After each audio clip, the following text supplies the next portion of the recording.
I'm an industrial design student at Woxsen, graduating at 2025. I always thought college would be a regime with restrictions, but it turned out to be much more. The mentors and guides that I received has always encouraged me to think in every aspect of the way and challenge how I have to question things. This has been building the person who I'll become in the future.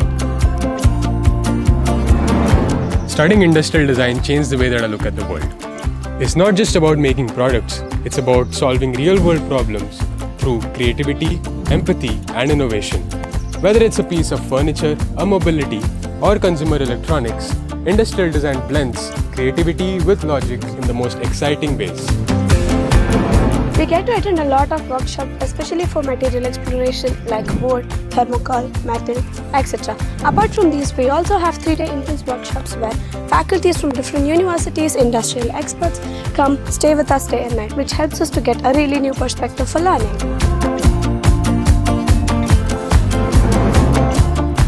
Oh well, you caught me there. Well, all this dance fever is because of the dance club.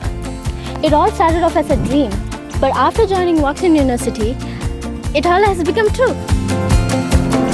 So it's not only about the education. We have amazing sports facilities in which we help us stay active, balanced, and grow into the best versions of ourselves. So this is Industrial Design 2021-2025 signing off. Bye.